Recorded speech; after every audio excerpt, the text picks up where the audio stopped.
بسم اللہ الرحمن الرحیم نحمده ونصلی ونسلم علی رسولہ الکریم سیدنا و مولانا محمد وعلی آلہ وصحبہ اجمعین۔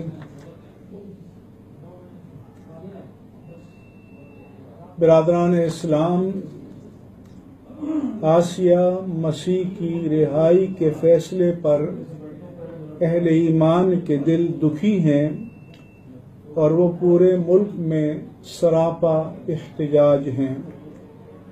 یہ ایک چھوٹا گروہ نہیں ہے بلکہ ملک کی غالب اکثریت ہے جو جذبہ محبت رسول سے سرشار ہے۔ اسی سبب اتحاد تنظیمات مدارس پاکستان کی 5 تنظیمات نے ان کے موقف کی حمایت کی ہے۔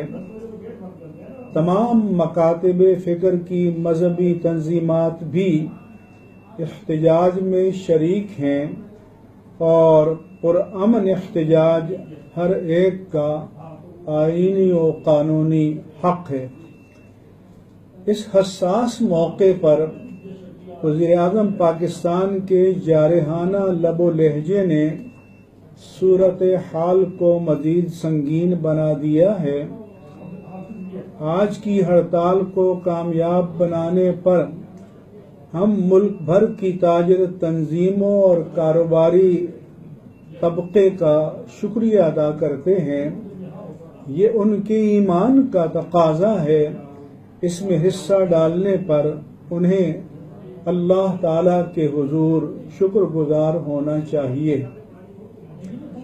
ہم حکومت اور قانون نافذ کرنے والے اداروں کو متنبہ کرتے ہیں کہ احتجاج کرنے والوں پر کسی بھی قسم کے تشدد سے گریز کریں ورنہ حالات قابو سے باہر ہو سکتے ہیں۔ حکومت کے با اختیار ذمہ داران تحریک لبیک پاکستان کی قیادت سے براہ راست مذاکرات کریں۔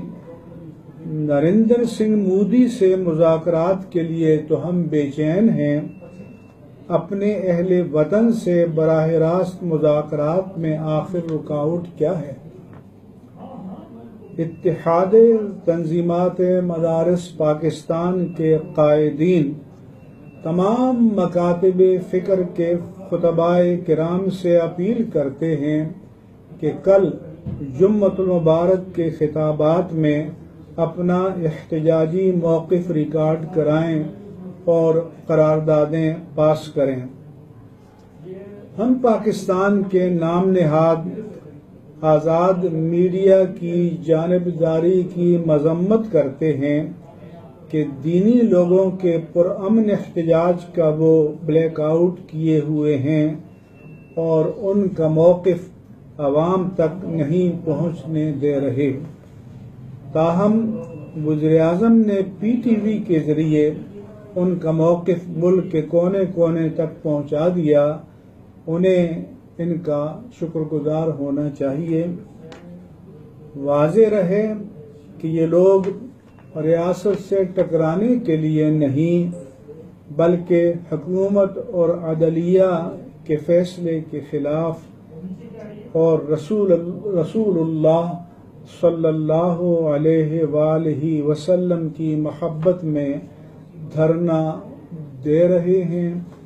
یہ پرامن ہیں اور ہماری ان سے بھی اپیل ہے کہ احتجاج کو پرامن رکھا جائے، پرامن رہنے دیا جائے اور سرکاری اور نجی املاک کو کسی طرح کا بھی کوئی نقصان پہنچنا نہیں چاہیے۔